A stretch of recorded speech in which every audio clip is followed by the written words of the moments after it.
All right. Hey, everybody. Welcome to Fermented Fiction. Thanks for tuning in this month for our featured Author of the Month interview.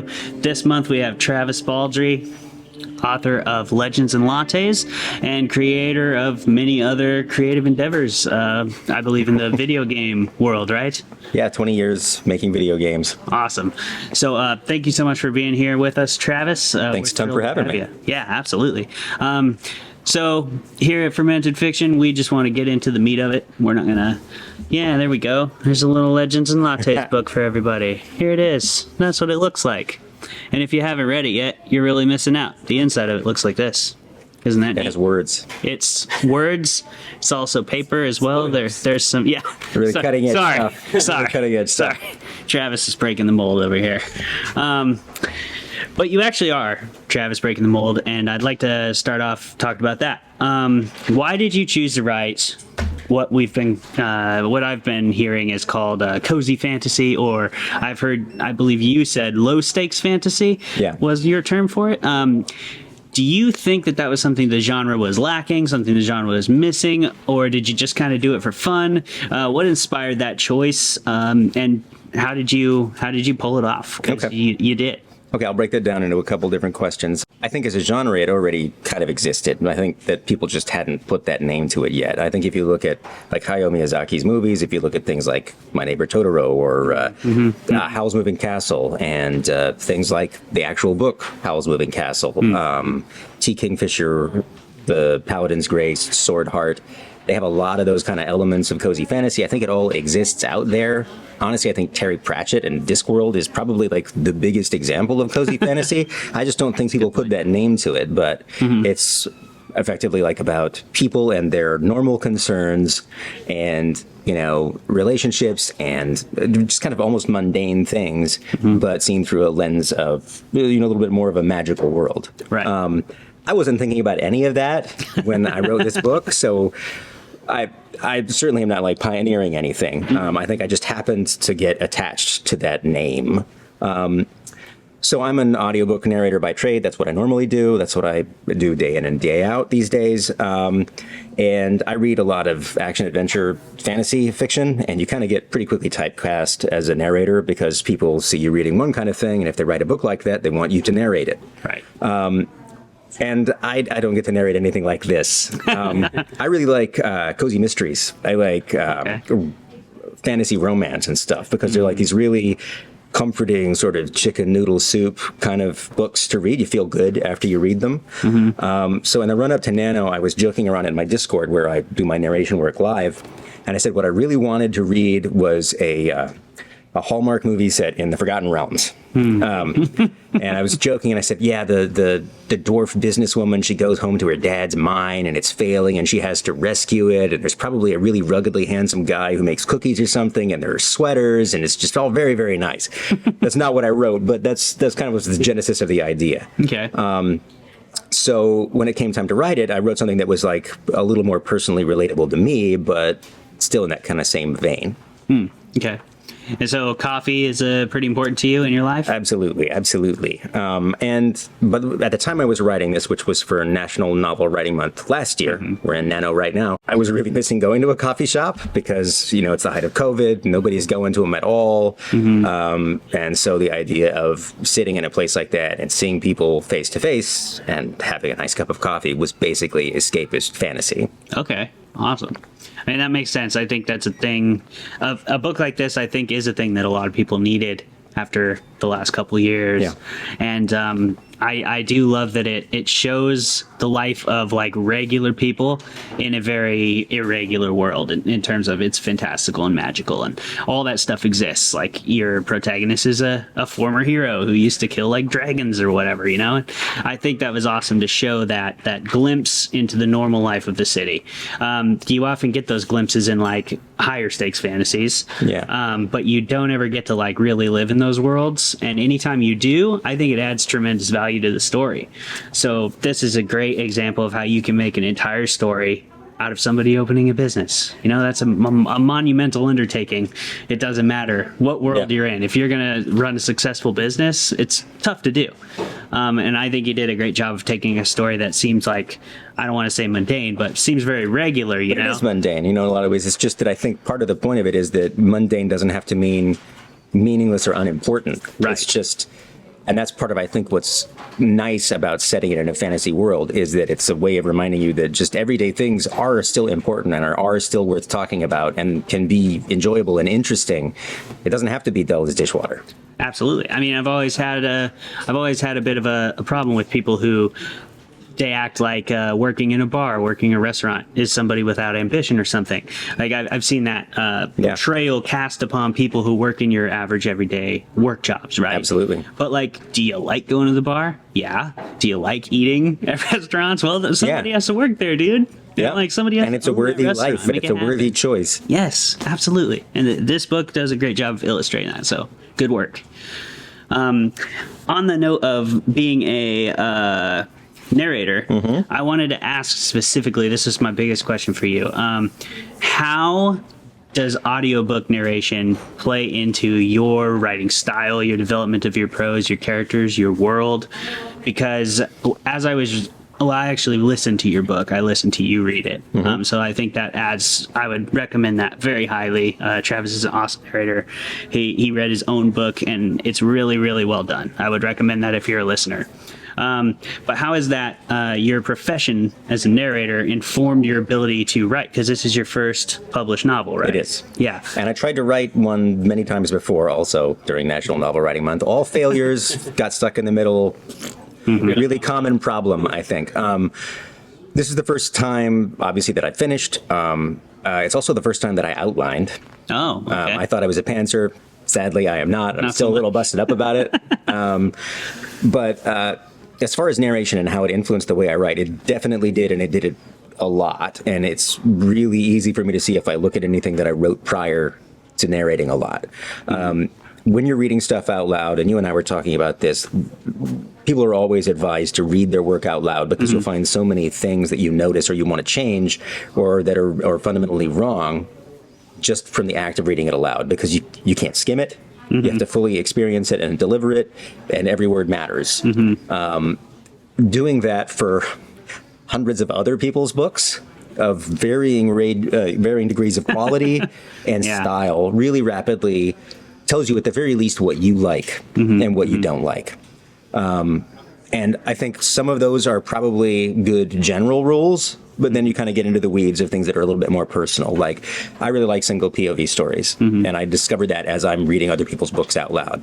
I really dislike needless world building. So as soon as somebody starts telling me about the rugs and the cutlery and I'm out. Yeah. You know, I didn't mind writing that stuff when I was just writing.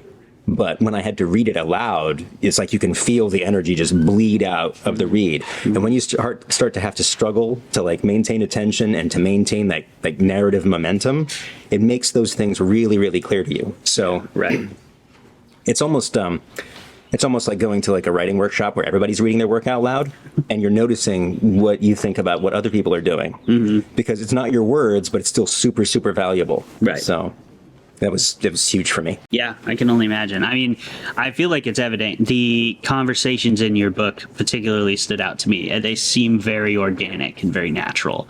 And I can tell they were written by somebody who has to read dialogue. To read dialogue a lot. And I think this is probably useful for anybody. If you read aloud to your kids, if you're reading aloud your own work, if you read aloud other work, even in part, there's something that gets rewired in your brain that starts to think about things in like audible terms. So basically when I'm writing at this point, I'm almost reading it out loud in my head while I'm writing, which I find really useful. It's hard to describe, but there is some little switch that got flipped at some point. Maybe it's just getting comfortable with your own voice saying words, but you can suddenly start to hear yourself. Interesting. So like during your writing process, can you give us like an example of when you noticed that happening? I don't know if I can describe it apart from the fact that I can hear my voice in my own head while I'm writing, and so I have like this running audio track of what the words would sound like while I'm putting them down, like the cadence of the sentence, how long it's gone on, where the pause is going to be. It's got a weird like audio accompaniment. It's really hard to describe, but because I think everybody thinks differently, but Right. It's super useful. Absolutely. I mean, I always read my own stuff out loud. That's like my third pass, right? Yeah. Once I feel pretty good about reading it myself, I'm like, okay, I'm try reading it out. I always catch just a ton of things that I never noticed when I was just reading, right? So like, has that happened to you quite a few times where you've got like an audiobook that you're putting this audiobook out there to the world. It's your job at this point. And you catch a whole bunch of stuff. Does that happen to you often? Yeah. Books come to me in various degrees of editorial completion, let's say. Some of them are really polished, and it's obvious that the author probably did read it out loud or is just really excellent and clean. Like an editor can only do so much, especially for a lot of indie stuff. They usually only get like one editing pass and one copy edit pass, and having more than one goes a long way. So yeah, I often end up patching up holes. Okay. If they're objectively the thing that should be fixed, I just fix them, and occasionally I'll reach, if it's the wrong word, it's the wrong word. Right. And if it's missing a word, it's missing a word, and you just patch those holes as you go. Okay. You usually, and then just let the author know. Like, hey, usually my proofer does. Okay. She'll provide like a timestamp and an excerpt that we just deliver along to them, and they use it or they don't. But Okay. I think a lot of them just kind of skip it. But That's interesting. And then talking about your past, I know you, as you mentioned before, have what you said, 20 years. Yeah. Video game work. So I know Colin had a couple questions about the video game aspect of your life, but we'd like to know a little bit more of that. So that was my first career. I built video games for 20 years. I co-owned and ran companies. The games I'm most well known for is probably Torchlight and Torchlight 2. Oh, yeah, Torchlight. Yeah. I've played them. Yeah, that's me. Anyway, I was the president of that company and the lead designer and the lead engineer. Games were good to me, but games as an industry is a punishing industry that not a lot of people grow old in, because it's wearying to do. It's a lot of energy. One of the things I found when I left it was that it's not a particularly diverse industry, let's say. It's mostly white dudes, and it's very monolithic in that way. So once I started reading audiobooks on the side. The way that I came to all of this was I started reading audiobooks on the side because I had the equipment for the VO work for games. And I stumbled across Amazon's ACX platform where they do, people can put up their books to be auditioned for creating audio versions, and it will facilitate publishing to Audible. It's great. So I started doing that on the side for fun, and it turned out that I really liked it. And as I got deeper into that, and as I eventually closed down one career and moved to the other, I just discovered that the career with narrators and with book people, it's just so much more diverse. There's so many more kinds of people engaged there, and the tone is just so different. It was kind of like having Stockholm syndrome. When I got out, I was like, oh my God, how did I not know this was here? So it was kind of a big revelation for me. So here I wrote a book about somebody in their 40s switching careers to something where they found people that they got along with a lot better, and that it wasn't too late. So not at all autobiographical. Now, but was there a fire involved? No, it was probably a metaphorical fire, maybe. I don't know. Yeah. What happened to Torchlight 3, Travis? I didn't have anything to do with it. Yeah. That's awesome. I didn't know this part about your past, so I didn't read into that. The theme of reinvention that's very prevalent in your book, but that makes a lot more sense now. So yeah, you'd say that was a pretty big influencer on that thematic element of your book? Definitely. Yeah. And how do you feel now that you're in the more into the literary world instead of the video game world? How are you liking it? Like a huge imposter, but it's really cool. Book people are good people. I had a really good time doing the self-pub process. I work with authors a lot as an audiobook narrator. A lot of them are indies or small press authors. And so part of publishing this at all was to kind of see what things were like from their side, because I was curious and got like to learn stuff. So It's a really great group of people. It's again, it's like a super supportive community.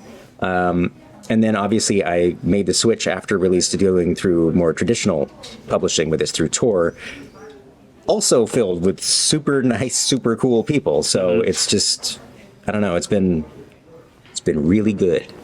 Good. I'm really glad to hear that. And we're glad to have you. I still am waiting for somebody to show me the door. I don't think they're going to show you any doors anytime soon, man. So what's next for Travis Baldree? I mean, I'm sure you're super busy with Legends and Lattes, promoting that and doing events like this. But what's next? I just finished book 2 and turned it in to my publisher right before November, right before the start of this. Okay. It's a prequel set 20 years before. Right on. It was very difficult to write. Book 2, everybody tells me that book 2 is super hard to write, and it was very true. So I scrapped 3 versions before I finally arrived at what I was going to do. Okay. But now I'll go through the normal production process for that, which I think takes about a year. And we'll see how that goes. I tried to keep it as similar to the first pass through. So I had an editor that I worked with on the first book, who's an author that I work with. She goes by Forthright. She also has various other pseudonyms, but she's also professional editor. Okay. So I went through a professional edit for this, and I did it again before I even turned in the book because I was just terrified of turning something in to Tor that was like sloppy, even if it was supposed to be the first draft. Yeah. Because I still don't know what I'm doing. Ostensibly, they're supposed to do all of that, but I'm trying to figure out how I'm going to arrange my life for more writing now. Because I didn't really plan for this. So I do a lot of audiobook work. I'm scheduled to like 2026. I have like 240 books I've got to narrate, and I'm in the process of figuring out how to restructure that to make time for writing, because the way I write now is in the evenings after I work, a chapter a day, and just go till it's done, which is fine, but doesn't leave a lot of room for like life during that time. And I don't think that's really sustainable. So I'm trying to figure out how I'm going to arrange things going forward. And do you anticipate more books in the Legends and Lattes universe, or is it books 1 and 2? I don't know. I don't know. I have ideas for books in this universe. I kind of like the Terry Pratchett model where sequels are all effectively standalone. I'm not a real big fan of like ongoing series where I have to remember what the hell happened, because the time between books is long and I don't ever want to reread anything. So I tend to have a problem with those kinds of series. So going forward, I'm probably game for doing more kind of like standalone in-series books. But also I like other genres and other stuff. And I don't really just want to write, cozy fantasy for all eternity, because I mean, I love it, but I have wide interests, just I think like most writers, and Totally. it would be nice not to be kind of hemmed in. Yeah, and you should write what you want to write. I mean, like a couple of my favorite writers are the Sterling and Stone guys. I don't know if you know Johnny and Sean, Johnny B. Truant, Sean Platt, David Wright. Maybe. Wait, it's not S.M. Sterling. John Sterling. No, I don't think I know John Sterling. They have or Sterling and Stone is their publishing house. Oh, okay. And they have a bunch of stuff. I mean, they have like funny stuff like Unicorn Western, Fat Vampire. Okay, yeah, I do know those. I do know those. So that's that. I know them by name, but didn't know, or by title anyway, but not by name. Right. I love those guys though, because they same attitude as you. They when they first started out, they were pretty much exclusively sci-fi and like horror, and then they sort of were like, we want to write a fantasy that's a Western, and David Wright was basically like, you can't do that. And they're like, well, yeah, we can. Gonna do that. And so they made a whole series because their friend told them they couldn't do it. And I think you should just do that. If you want to write something, write it, see what happens. Yeah, absolutely. And great job, man. Yeah, thanks. It's an awesome book. How are we doing on time, Colin? It is 6:25. Oh, right. So we still got a few minutes. Doing A-okay. Right on. I have a question, which is, because I know, is it right that you originally self-published the book and then it got picked up by a publisher, the rights to republish it? So in case you can't hear that, the question was, did I originally self-publish this and then process toward republishing it, basically? This was originally self-published. I did it through Amazon KDP.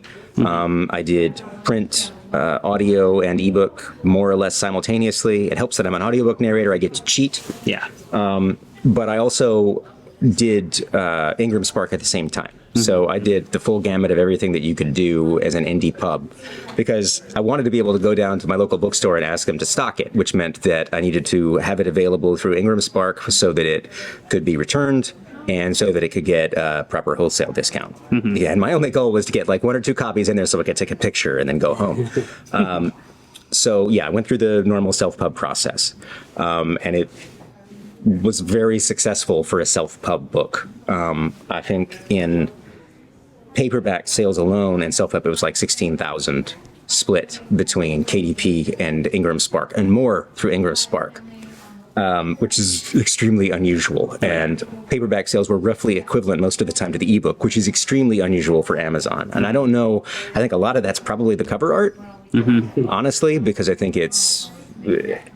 I think it did what it set out to do. I don't feel like I can take a lot of credit for any of that success.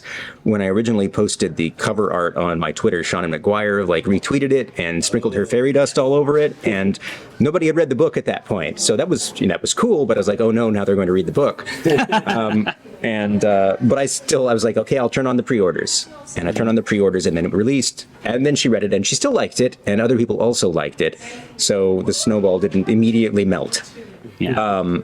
And then it was kind of like a slow ratcheting up, largely through BookTube, BookTok, Instagram, of people basically selling it for me. And you were asking earlier about Barnes & Noble, because this ended up in like almost every Barnes & Noble in the country in the self-pub version, which is really surreal. So here's my understanding of what happened. It proliferated enough on social media that booksellers and BNNs were aware of it, and got copies and read it, probably an ebook first, and liked it, and were like, I want to hand sell this. And my understanding is that as a BNN employee, you can order a book in for yourself without approval, because normally they won't approve any KDP books or Ingram Spark books that are self-pubbed. And if you cancel the order after it's been delivered, it gets converted to store stock. So what I understand happened is that several booksellers ordered it for themselves, converted to store stock, and then hand sold it. But once that trigger had happened and it registered as a sale, then their managers would approve actual orders.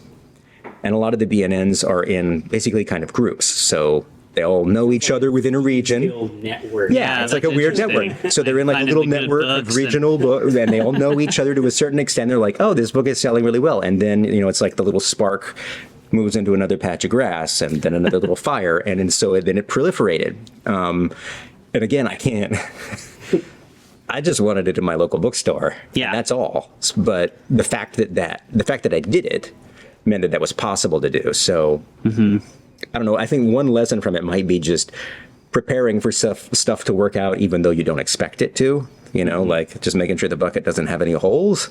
It costs about, I think a lot of people don't do Ingram Spark versus KDP for print because it's more cumbersome. It's slower to do. The interface is not as good, and it costs you $45, which is not a huge investment, but it's still a lot more than the $0 required to do a KDP book. Yeah. But I'm really glad I did. Can you overview that a bit, since I don't know anything about KDP versus Ingram Spark? Okay, so Ingram Spark is Ingram is the normal book. It's the biggest book distribution. Like all the books here were probably bought through the Ingram network in this bookstore that we're in right now. They distribute to all of the major bookstores, and that's where you're going to do your ordering. And Ingram Spark is their indie offering. That's kind of like KDP, that lets you take advantage of the Ingram network so that the titles can show up on the tills when they're ordering stuff in a bookstore. KDP, they'll just ignore it because they don't want to give Amazon any money. And Amazon also doesn't take returns. So if the book doesn't sell, they can't send it back in. Right. Through Ingram Spark, you can choose to do all of the things that a bookseller would like you to do to be able to stock the book, which means that you can set wholesale discounts, which are large enough that they'll be willing to invest in them. And you can also select to have your books returnable, which means you get charged back for the production cost. And a lot of people balk at this because that's going to come out of your earnings if they decide it didn't sell and they send it back. Yeah. Oh, yeah. there are horror stories about this, somebody going out and like really hitting the bricks and getting a bunch of indie bookstores to order in thousands and thousands of their books, and then most of them get returned, and then they're on the hook for that. They're like out money. Yeah. For most people, I don't think that's going to happen because bookstores are just not going to spontaneously order thousands and thousands of your books. No. It's just not going to happen. So while you could get some of that, it's probably not going to be on the level that's financially disastrous for you, but it's still scary. Yeah. You read about it and you're like, oh my God, what does this mean in real numbers? How many of my books are going to get returned? And you don't know. And so that fear of the unknown, I think, makes a lot of people balk. So they don't set their wholesale discount down and they don't allow returns. And then nobody orders the book in. Yeah, right. Because nobody wants to take a sales risk with no they're not possibility of They're not going to order in a book that they just have to eat, if nobody buys it. They right, want to be able to especially return it. from an author they've never heard of. Exactly. First book. Like, Exactly. no, that's not how it works. So, I don't want to tell anybody what to do, but I eventually convinced myself that, nobody's really going to order this in anyway, so I'm just not going to worry about it. Anyway, that's I think that's the best overview I can do. Ingram Spark as a process is more cumbersome and has more approvals than KDP. In KDP, a lot of it is automated. You're putting your book up there, and if you hit the button, your book is probably approved within 24 hours. Ingram Spark is more like several weeks. KDP will take like 10 minutes sometimes. Yeah. It does not take long. They check your cover. They do a print proof of your cover to make sure that everything's going to line up properly with the spine. There's automated stuff for doing that in KDP, but it's more human done through Ingram. They also are checking your interior print, making sure that it's not, just a disaster. It says. That it does what it says. And they may have more, for all I know, they may have more content oversight. Like if you're just putting porn on the cover, maybe they say no, but KDP is probably, that's like after the fact, somebody complains, Amazon does something. Ingram Spark's a little bit more hands-on, and it feels like it's a lot more human-gated. Interesting. And that's all print on demand stuff. It's still print on demand. Yep, it's still print on demand. My vague understanding is that they're still printing it in lots, especially as orders increase, they'll print it in lots of, so they aren't printing exactly one every time someone orders. They're printing them in lots and fulfilling out of warehouses, and they have multiple print distribution centers throughout. But you can also, it's international, so you can get your Ingram Spark books in the UK or Australia or whatever, and they have a big territorial map that shows you where your sales are going. That's something Joanna Penn talks a lot about on her podcast, is the value of like using Ingram Spark to go wide globally. I mean, she sells like tons of books in like countries all over the world. She says she actually sells more books outside of England than she does in England a lot of the time. Yeah. And it's just because there's no books. We talked about the cover. If it was like a coffee cup, probably wouldn't be the same. Yeah. No, absolutely. So for me, the U.S. is by far the vast majority of everything for me. But it's still good to have it elsewhere. And Tor UK, you were asking about what the process was to going to traditional published for me. So after it really, I had never considered it. I didn't pursue it. And I wouldn't have thought of it. Because it feels like it's like this unassailable monolith that is just like, why would I even try? And as I said, the self-pub was doing great. So I didn't feel like I really needed to. No. Especially since I had a job to go back to and I wasn't trying to quit and become a full-time writer. Right.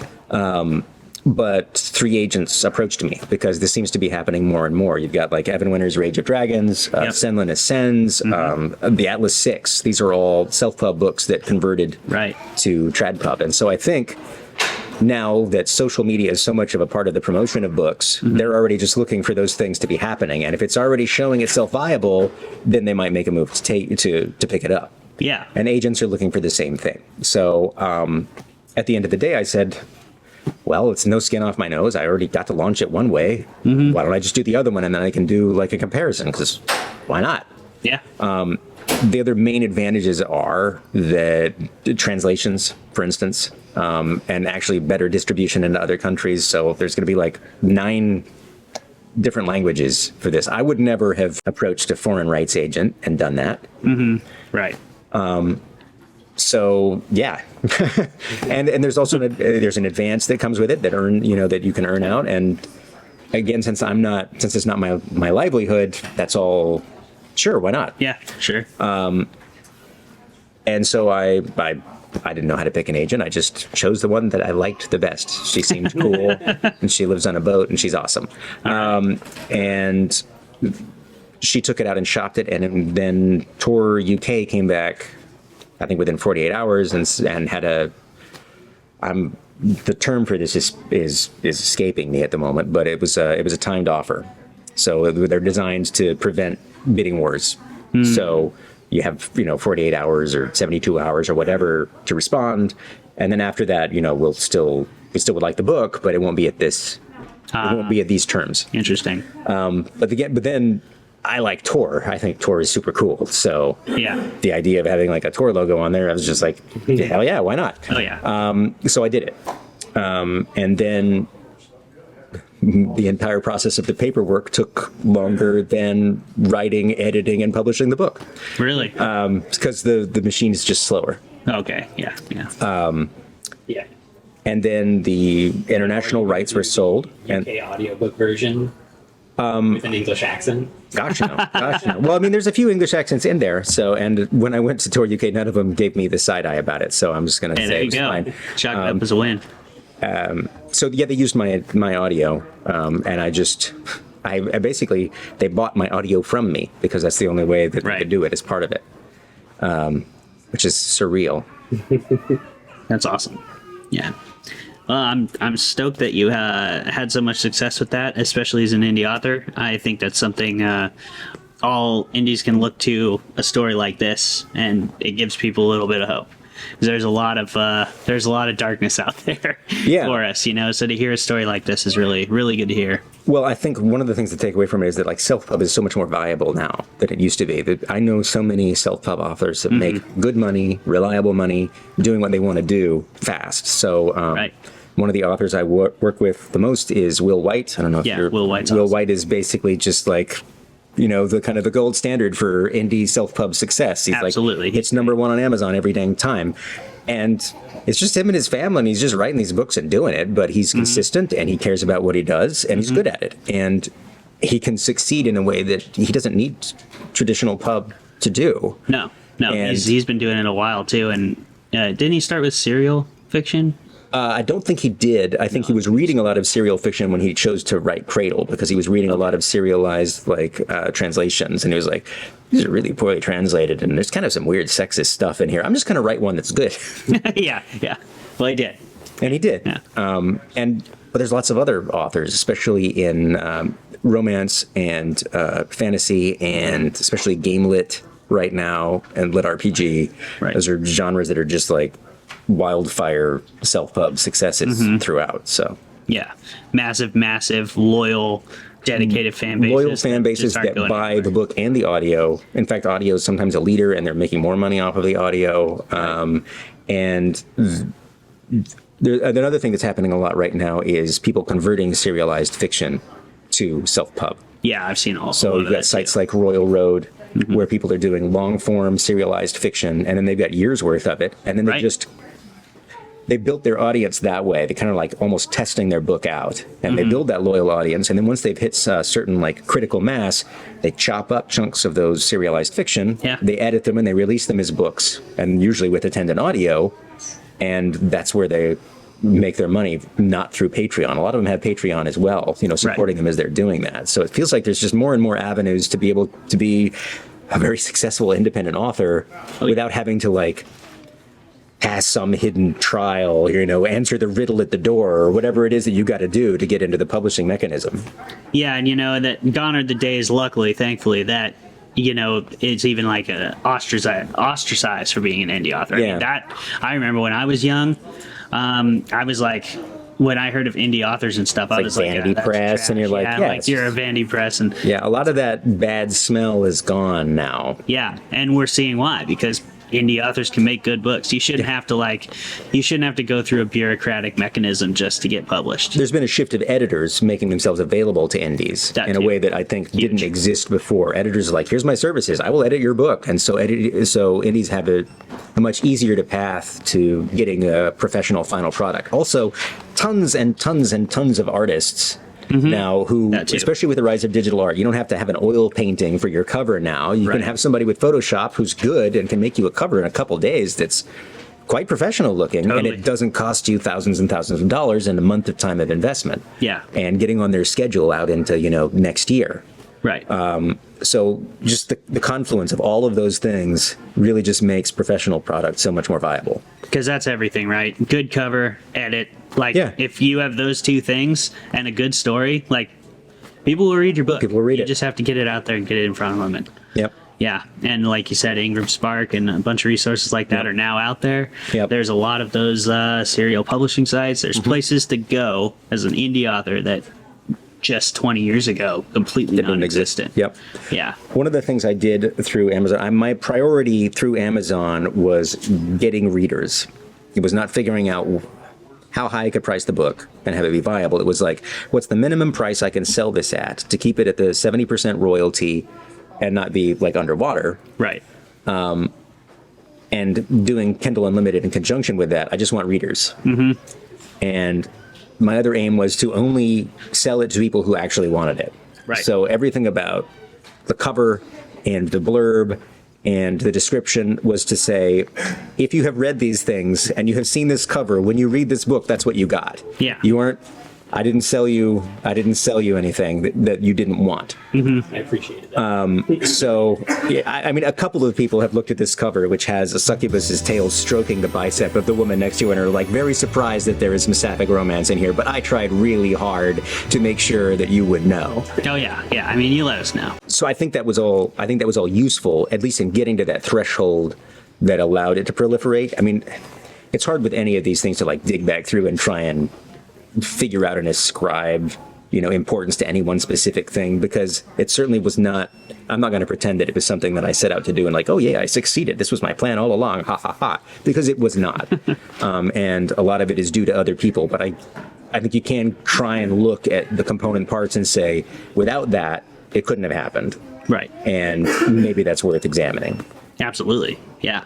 Anything that leads to a book like this is worth examining, man, on every level, not just the writing level, but I mean, it, like you said, you marketed it just the way it needed to be marketed for it to proliferate, and it worked out. So again, congratulations and well done, man. Where can people find you? Where can they follow you? Where can they see updates? You got a newsletter, anything like that? I've never. I have a newsletter sign up, and I've never sent one out in my entire life. TravisBaldree.com. I've got a basic website. I'm mostly active on Twitter at Travis Baldree. As long as Twitter exists, we don't know how long that's going to be at this point. And TikTok and Instagram, but mostly Twitter is my main vehicle. Sweet. All right. Well, thank you so much for coming on the show, Thank you Travis. so much for having me. You got a signing to do and a reading here. There's people starting to line up, so we'll let you get to that. And thanks for being on Fermented Fiction. I really appreciate it. Thanks a lot.